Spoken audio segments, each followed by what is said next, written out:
It's pretty difficult for any of us to measure the level of devastation in one Texas community this morning.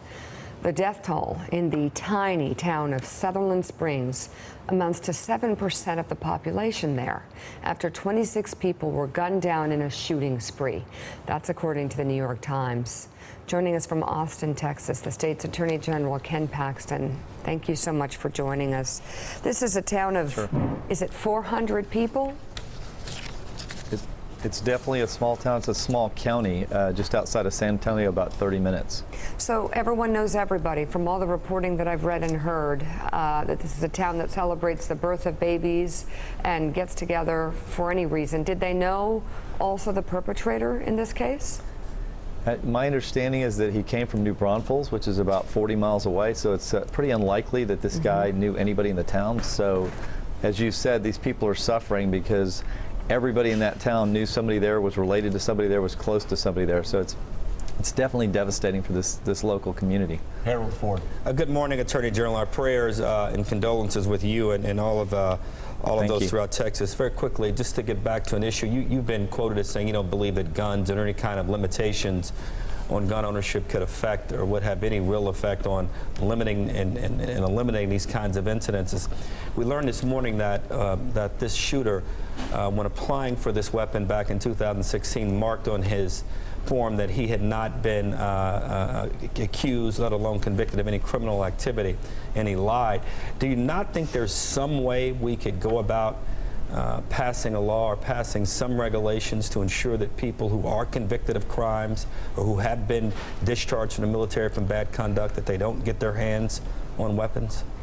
Sure, I don't have a problem with that. There are also laws against murder, though, so people like this who are willing to violate laws against murder and shooting people are unlikely to follow other gun laws. So I don't have a problem with preventing people like this from attempting to get these, but my guess is he'll find a way. This guy's evil. He'll find a way around it. Clint Watts. Attorney General, quick question.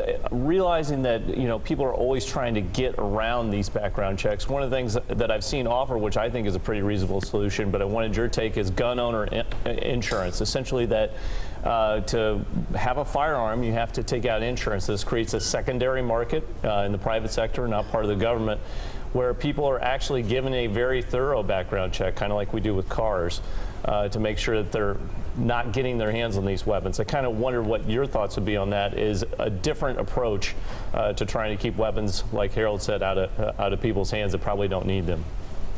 So what I don't want to do, I don't want to create impediments to law-abiding citizens having guns. Like in this case, the people that actually potentially slowed this guy down from killing more people were two people that had guns that pursued this guy and stopped him from continuing his killing spree. So I want to make sure that whatever we do doesn't impede law-abiding citizens from protecting themselves.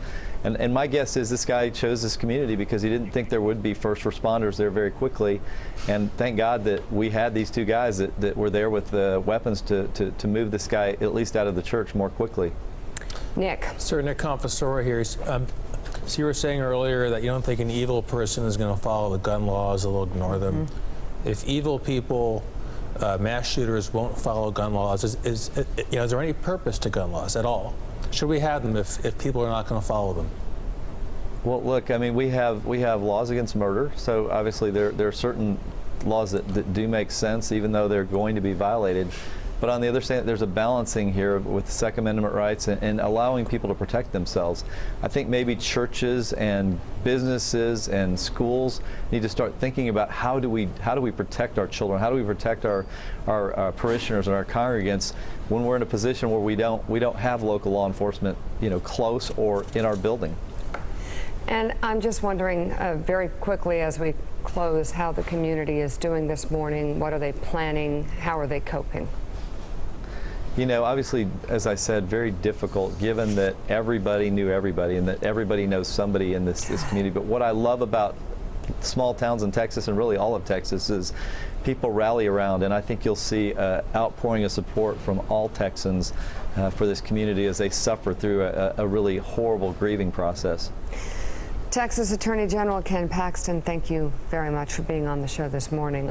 Thanks for checking out MSNBC on YouTube, and make sure you subscribe to stay up to date on the day's biggest stories. And you can click on any of the videos around us to watch more from Morning Joe and MSNBC. Thanks so much for watching.